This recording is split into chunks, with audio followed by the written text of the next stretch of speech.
আসসালামু আলাইকুম ওয়া রাহমাতুল্লাহি ওয়া বারাকাতুহু। আজকে আবার একটা ভিডিও নিয়ে হাজির হলাম, প্রতিদিনের মতো এই নিজের সংসারে কাজকাম নিয়ে।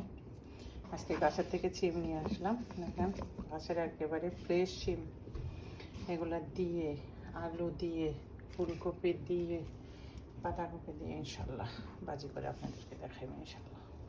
ফ্রাই প্যান দিয়ে দিচ্ছি চুলাতে। ফ্রাই প্যানে তেল গরম হয়ে গেছে, এখন দিয়ে দিমু পেঁয়াজ।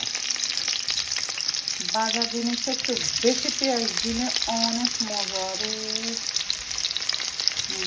বেশি করে পেঁয়াজ দিয়ে দিমু। আলু দিয়ে ফুলকপি দিয়ে সিম দিয়ে পাতাকপি দিয়ে ভাজি হোক, সেই রকম মজা। পেঁয়াজটা একটু শর্টে করতে হইব। পেঁয়াজটাকে বেশি বাজবো না, অল্প একটু বাজবো। সাথে দিয়ে দিমু কাঁচা মরিচ মানে গ্রিন চিলি, তারপরে একটু ব্ল্যাক পেপার, এক চিমটি ব্ল্যাক পেপার দিয়ে দিলাম। সাথে দিয়ে দিলাম একটু হলুদের গুঁড়া, আর দিয়ে দিলাম হাফ টিস্পুন জিরা গুঁড়া। বাস হয়ে গেল। দিয়ে দিব এখানে আলু, অল্প অল্প সব কিছু দিব। পাতাকপি,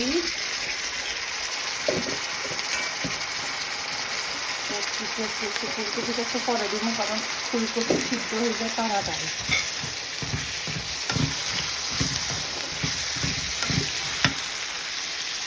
লাড়ালাড়ি করে এখন দিয়ে দিল কি এখানে লবণ।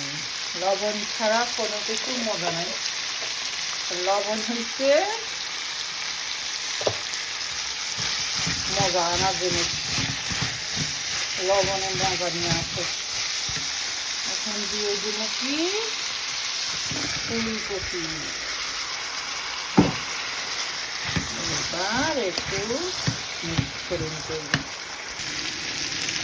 এখন বাজিটা অলমোস্ট ডান। একটু ভেঙে তার ভিতরে আমি 2-3 লাড়া দিয়ে দিচ্ছি। সবাই একটা করবেন, অনেক মজা বাজিটা। সিম, আলু, পাতাকপি, ফুলকপি সব দিয়ে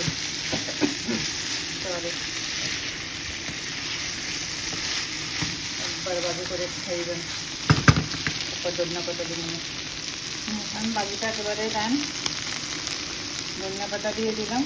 একেবারে ক্ষেতের ফ্রেশ ধনিয়া পাতা রে ভাই, সব ফ্রেশ। আলহামদুলিল্লাহ। সবাই খাইবেন মজা করে। আর লাইক দিবেন, কমেন্ট করবেন, সাবস্ক্রাইব করবেন, প্লিজ প্লিজ প্লিজ। ভালো থাকেন। আল্লাহ হাফেজ। ভিডিওটা এখানে শেষ করলাম আজকের মতো।